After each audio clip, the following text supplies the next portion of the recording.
Now in this video, we'll be doing a weekly analysis on the pair US30 in multiple time frames for the upcoming week. Now US30 has been moving in respect to this downtrend line on a higher time frame for a really long time. Now as you can see, after a retest on this downtrend channel once again over here, it faced some bullish engulfing move over here, but then again at the end of the week it closed with this price ejection facing resistance at this previous low around at this key level over here. So if US30 does continue to find resistance at this key level and makes a breakout of this previous low, it could be continuing to push down, creating new lower low. And if it continues with further bullish momentum by making a breakout of this high, then it could be going for some retracements just like it did over here to make another retest on this downtrend line. Now if you go to even shorter time frame like a daily time frame,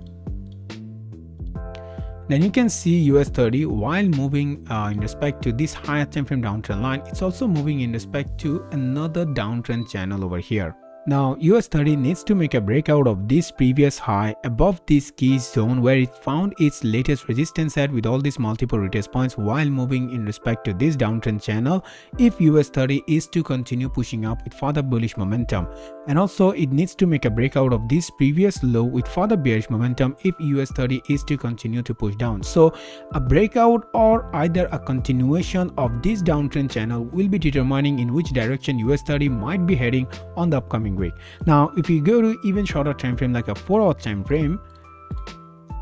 then as you can see, we can see this downtrend channel even better over here, and also we can see these multiple key levels and zones that you saw on the daily time frame as well. So on the upcoming week, if US30 continues to respect this key level which has this multiple retest points and which US30 just made a breakout of as its resistance, or this high as its resistance, and makes a break and close below this key zone with further bearish momentum, then you can go to shorter time frame like a 30 minutes time frame or like a 50 minutes time frame and look for certain structure to be formed after it makes a break and close below this key zone to add more confirmations on our test. So after you locate such a structure to be formed over here, after it makes a break and close below this key zone, then you can look for trace on the breakout of that structure with further bearish momentum in hopes of US30 continuing to push down, creating new lower low and coming all the way down to make a retest on this next key level which has these multiple major retest points as you can see from here after riding this clean candle over here.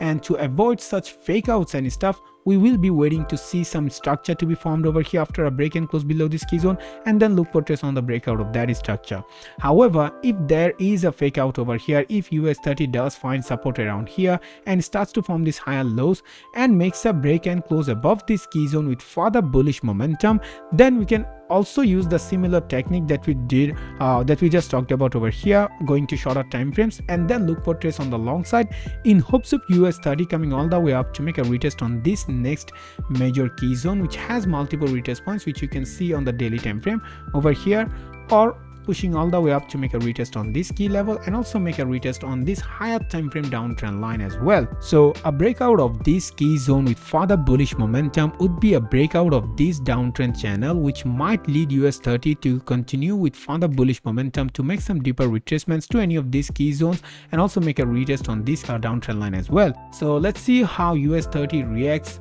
to this certain zone or this certain zone and then look for trace whether on the long side or on the short side. However, in between these two key zone you can also look for trace on shorter time frame as well by going to minutes time frame like 30 minutes to 1 hour time frame, and then you can also look for trace in between these two key zone. But on a higher time frame point of view, we need a break and close below this key zone or above this key zone to determine in which direction US30 is heading on a higher time frame point of view. So that's my analysis on US30 in multiple time frames for the upcoming week. And if this video helped you guys, then please make sure to hit the subscribe button down below and also give this video a thumbs up, and I'll give a link to this whole trading view chart so that you can see where all these key zones and stuffs are. And to know more about my mentorship details, you can contact me on Telegram or Instagram from the links in the video description.